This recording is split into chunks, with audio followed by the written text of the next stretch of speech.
Welcome to Phil Wilson Chats with Celebrities. And here's your host, Phil Wilson. CultJam are one of the best known and popular... I'm going to start that again. That's me. Sorry. Right, here we go. CultJam are one of the best known and most popular groups to emerge from New York City in the 80s and early 90s. And now in 2024, the multi-platinum group CultJam are continuing their music machine with new single Holding Back the Years and new album CultJam Love. And the founder and percussionist Mike Hughes joins me now. How are you doing, Mike? All right. How are you today? I'm very good, thank you very much. It's a privilege to speak to you because I'm going to tell you something, a little bit of a secret that maybe listeners and viewers may not know about, that I actually bought your single, Let the Beat Hit 'Em, and because I just absolutely loved it. So now, all these years later, I'm speaking to you about it a little bit later on. Yes, that's wonderful. It's excellent. It's excellent. But of course, I haven't got this special nice remix that I like when it goes stereo, stereo, stereo. But we'll talk about that later. Yeah, because I love the extended version, which I haven't got. So maybe you might be able to sort that for us. Now, when did you realize you had rhythm in your soul? Oh, wow. It's funny. The first concert my mother ever took me to, I was 5, and it was to see James Brown, and at the Apollo Theater. My goodness! And I loved it so much that I came home and I was imitating James Brown to the whole family. I was doing all his steps and everything. I loved it, and that was the beginning of it. That was the beginning. After that, my mom took me to see the Jackson 5 when I was 12, and I just fell in love with that. So definitely just seeing entertainers just meant so much to me and brought it out in me. And I went to dance and I went to sing and I went to perform. So yeah, that was the beginning of that. Now, for listeners just finding your music, when did it all begin? When you were growing up, did it begin at school, maybe, or anything like that? Did you take part in any of the performing arts? Right. So I happened to grow up on a street where there were a lot of guys, and we played football and basketball. We played all the games, but yet there were musicians on the block as well, and these were older than me, so they were my influences. So they put together a band and started playing block parties in high school and everything like that. And I wanted to be a part of that. So my mom bought me some percussion, some congas, and I started playing. Right. And I said, "Good guys, I want to join the band," So they put me in the band, and we started playing all the schools in the neighborhood and everything. And that was it. That's the bug that got into me. And those guys ended up being Full Force, making themselves a band. Wow, that's amazing. Full Force. So then when they started writing and producing songs for other people, the first thing they did was a band called UTFO. And there was a song called Roxanne, Roxanne, a famous hip hop song back in the early days. And then after the success of Roxanne, Roxanne, they wrote another song, and they wanted to do a song that was like Madonna Shannon-ish, dance music with a female lead. And I said, well, look, guys, if I put together a band around this girl, would you guys be interested in doing that? And they said, sure, if you could put together a band. So I met my best friend, Alex Mosely, Spanador, and at a college party, actually, I met him, and he was playing piano in a piano room, and he had girls around him, and they were listening to him play piano. I said, this guy is great. You want a bit of that? Yes. I said, I need this guy in my band. And then I spoke to him about it, and then I sent out some feelers to some friends of mine in some clubs I used to go to, and I said, I was looking for a female vocalist, a pretty young girl that can sing and everything, and they introduced me to Lisa, and Lisa came to Brooklyn. And me and Alex, we heard her sing, and we were like, oh, you'd be perfect for us. So then there was the beginning of CultJam at that time in 1984. In 1984, yes. Well, that was going to be my next question. I was going to say, what was the first band that you formed? Was it CultJam? Yes, CultJam was the first band that we formed. And so we took the band to full force and said, look, this is the band. We look great, we sound great, and so then we went into the studio and recorded I Wonder If I Take You Home. And Yep. And it's been a wave since then. It's been beautiful. Yeah. I Wonder If I Take You Home was a gold single and actually got released in London first on Right. a breakdance album. Yeah, before it came back to the US. So it was amazing how that happened. Yeah. Excellent. That's a great story, that. Now, Lisa with CultJam was formed when Lisa Valles met at Funhouse, which was a Manhattan underage club that she frequented to be discovered. Yeah. And she described the atmosphere as a young place, no liquor served in that place at all. So she kind of liked it. Now, what was it like meeting, Lisa, and how did you get her on board as your vocalist? She was it a couple of sodas? She was a very nice, very sweet young girl. She had the perfect look for us. She was beautiful. And when she came and sang for us, we just loved her voice. I mean, she was a perfect fit, young and energetic, and really ready to learn, and that's at that point, we were all ready to learn the business and learn how to perform. And so Full Force really took us under their wing and made the group. Yeah. Because there's a load of energy she had as well. The whole lot of it is really a lot of energy in your videos that you did as well. And especially with Let the Beat Hit Him, which I'll talk about in a second. Now, Lisa and CultJam recorded, like I say, their debut single, I Wonder If I Can Take You Home. And soon after forming in 1985, releasing it as an independent single. And the group quickly signed to Columbia Records, which re-released the single, and it climbed into the R&B top 10 in the US and the top 20 in the UK. And the group amassed a number of hit songs throughout the 80s with Head to Toe and Can You Feel the Beat, followed on as smash hits. Now, as the 80s went on, your popularity kept growing, and here in the UK, you had a massive dance hit, Let the Beat Hit Him, which has all sorts of samples and beats. And where did the idea come about for the single, which to this day is actually still a standout hit? And when you look at the video, it's like wow. Yes. That video was amazing to shoot. It was a lot of work. One of the choreographers of that video was Darren Henson, who's a famous choreographer and a good friend of mine, and he worked on that with us. Believe it or not, J-Lo was supposed to be in that video. J-Lo was amazing. She was one of the dancers. And she was supposed to have been in that video, and she was sick at the time and couldn't be in the video, so she was not in it. But that's when I met her as well. And so CNC Music Factory produced that video, and they had produced a Sweat and Things That Make You Go and all of those kind of hits. So that idea of this song came from CNC Music Factory, and so we recorded that song with them in the studio. It was great. Yeah. So did you do a lot of, how did you meet Clavils and Co? Because they're very, very well known, and their brand is certainly, when you hear that song, actually, when you think about it, it has actually got a bit of their trademark on as well as it's CultJam. Sure. Yeah, it really does. It's a good mix of their trademark sounds and our sound at the time. At the time, in all the clubs, they used to DJ in all the clubs, even in the Funhouse, Cabilis and Co. So they were known, and we knew them, and they knew of us.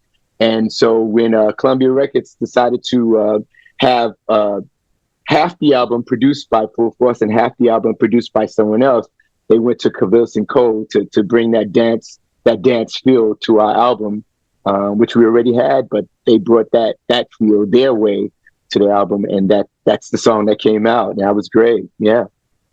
And there was like a 12-inch mix as well. I mean, whose idea was all the production? Was it? Did you have a lot of input in that? Yeah, we had some input because we did a house mix, and did a long extended dance mix with more samples and a longer rap version in it. Yeah, yeah. So we got to have a lot of fun with that song. And the samples as well. What was it like trying to get all those samples and things? Because Wow, the one at the wow. start definitely kicks things off. In order Yeah. for you to play with this record, you must turn your bass to hours. Yeah. Yes, that's a great intro.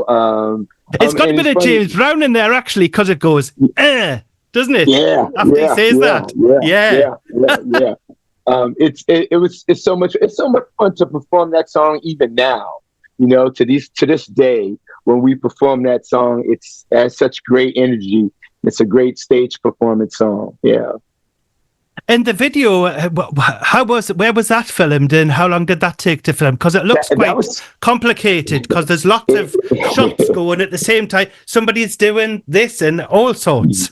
Yes, it was shot here in the city, in Manhattan, in the Village, and we had all kind of characters in this video. Just like, they were lined up outside, all the characters to come in to shoot this video. We were like, wow. This video is going to be like a circus, Yeah, and it was a lot of fun. And me and Alex, we were in mud and we were mud wrestling, and we're doing all our gymnastic stuff. We were flipping and everything like that. It was a lot of fun to make. Yeah. It looks it as well. And did you appear on Top of the Pops at all when you came to the UK? Yes, and we came to the UK and did Top of the Pops. We were on Top of the Pops more than once. One time we were on Top of the Pops. Jeffrey Daniels was hosting at the time from Shalimar. Oh, right. Yes. So we got to meet Jeffrey, hang out with him, and Jermaine Stewart was on the show at the time. Wow, that's amazing. And he was great hanging out with him as well. He was a great person, a great energy. So when you were, what was it? Who were you on with on a lot of the shows? Was there a common amount of people that was on with you? Yes, like I said, we were on with Jermaine Stewart once. Who else were we on with? I can't even remember now. Such a long time ago, and I'm so very old. Yeah, people have to check them out there. CultJam there, have a look there on YouTube or Vivo or whatever. Yeah. But it's a lot of fun. It was a lot of fun coming to London and touring Europe. In England, it was a lot. I mean, we got to go to all the places that we only thought existed on TV shows. We watched Right. Robin Hood and hear about Sherwood and all these places, and here we were going to these places to perform. It was amazing for us. Excellent. Now, well, where's the biggest venue that you've ever performed at, and is there any memorable moments you can tell us about? Oh, well, there were a lot of great moments, but one time we got to go meet Tina Turner. She was performing at the Hammersmith Odeon. Wow, amazing. Yes, and we got to go backstage and meet Tina, and it was great. That place was a great place to perform. Hammersmith Odeon was great. I was sad to hear that it closed when I went back to London a couple of years ago. And I went by where it was, and took pictures. It was so great to be there. Yeah. Yes, just on the left-hand side, isn't it? When you come out the tube station at Hammersmith. Right. Yes. Yeah, a great venue there, and very, very well known as well. Everybody that's in the music business was always doing something there. So it's a shame that it's all gone there. But maybe things may happen in the future. You never know your luck. Yes. That's the hope that we're going to come out and hopefully perform soon in England and London, because like I said, we're good friends with Shalimar. It would be great for us to go out there and perform with. That would be wonderful for us to go out there and perform with Shalimar. It would be great. We'll look forward to seeing you. I know that it'll be a great chance to hear your great music as well, especially alongside Shalimar as well. Yes. They make. When I saw them perform growing up, because they were on Soul Train a lot, so I grew up watching them. This is what entertaining was about. A band that got on stage, and performed for you. They did dancing, choreography, great singers. That's what it's about, and that's our CultJam. That's what our image is about: performing, putting on a great show, giving you something good to look at as well as listen to. You know. Exactly, and the same as well. You actually are able to do the upbeat kind of stuff as well as like you can just switch it on and do like maybe some kind of a soulful ballad kind of thing. I mean, especially with the fabulous single, which is out now, which is holding back the years there, and your new album, CultJam Love as well. Can you tell us about the album and what listeners can expect when the album is out? Yes, this has been an album of love. You know, we really wanted to bring CultJam back, bring the energy back with the dancing, and just the good positive vibe to music, you know? And that's what we always had back in the 80s and in the 90s, great positive vibe. And that's what we wanted. So that's why the name of the album is CultJam Love. One of the singles is called Celebrate. It's about celebrating life and dancing in the clubs and what love can do.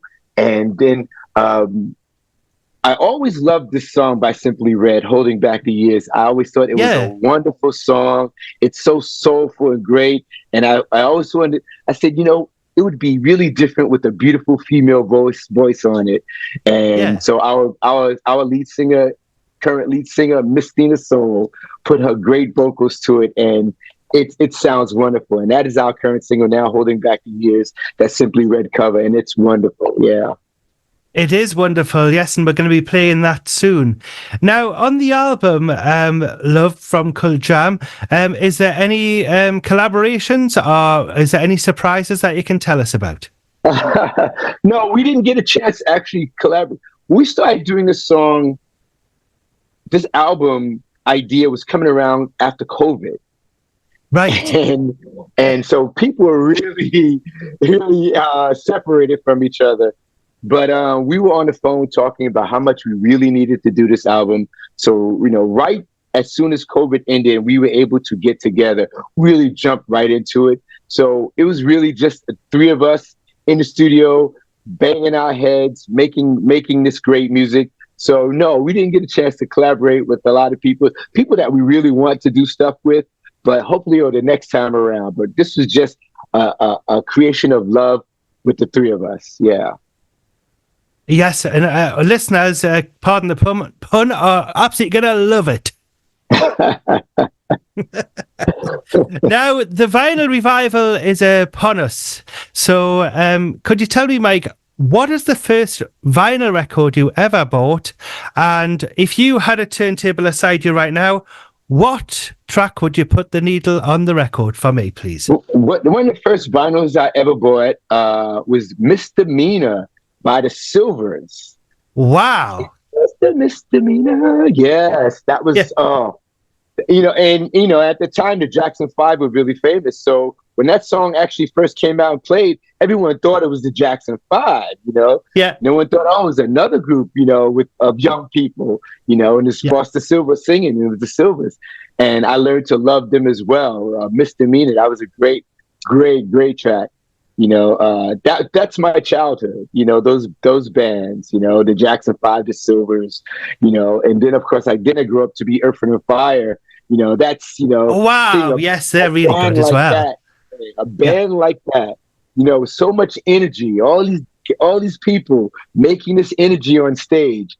That was it. I wanted to be that. I wanted to be in a band that was giving forth that kind of energy, and that's what we try to do every time, You certainly do, because it's all like a mixture of jazz, funk, and soul. Yes. We keep people dancing and singing. When you go to a concert, that's what you want to do. You want to have people, you don't want them sitting in their chairs. You want them standing up, dancing and singing, and having a good time. And that's what we try to put in CultJam Love. I think that album does that. And I always listen to music like that. Bands like, the Earth, Wind & Fire on vinyl. That's the first vinyl I put on. An album like that, or even in the 80s, Cameo, an album like Cameo, yes. Word Up and stuff Word like Up. that. those are singles that I will drop the needle on right away. They're great choices there. Yes, I do like a bit of that myself. Yes, I love a bit of the 80s there off the vinyl. Now, would you consider releasing any of your music on vinyl again? That was definitely a consideration, and we're definitely looking into that. Vinyl is making a revival. So that's definitely possibly in the works. I would love to see. It's a little sad not to see albums on vinyl. The album cover big and the inserts. You used to love to bring that home and look at it when you were young. This is music. This is the music. Right. Have it in your hand. Not just on your phone. No, and as soon as you come from the record store, it'd be a case of you are so excited to actually. So excited. Open, if it was like an album, you may take it out of some kind of a cellophane or something. Yes. But then you take it out there, and then you'll go, wow, there's the words, and there's a picture. And you would even look at the words while the record was on, even though you're meant to be you're listening and reading the words. You're going, and who wrote that? And who wrote that? And all the liner notes. Who came and played on that? Who wrote this? Saying that all that stuff is so interesting. And that's how you get to learn the artist and love the artist, because you know so much about them.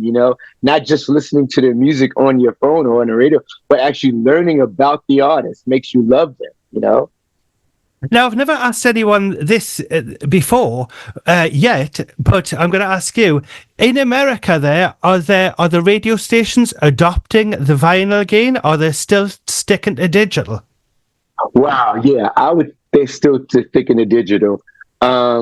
Maybe on a mix hour, you'll have a DJ come on, and he will play some vinyl because for that hour, for that mix hour.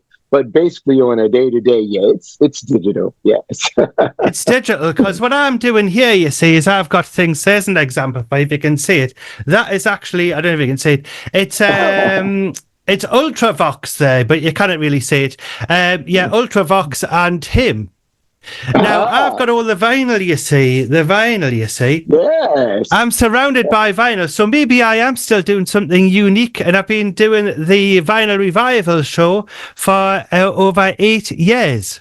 Oh, that's great. That's great. I thought I'd just ask the question there, Yeah, we have some clubs in New York that will do that. The DJ in the club, it's vinyl night. And the DJ all night will play that, and that's wonderful. It's such a wonderful throwback, and it's so great to hear it. You can tell the difference, in listening, to vinyl, and it's so wonderful to have, You certainly can as well, because you can hear, like, they have the bass. They used to have the bass bins on the floor there in the clubs there, and when you have a vinyl record on and you hear it through the speakers there, it's like pure.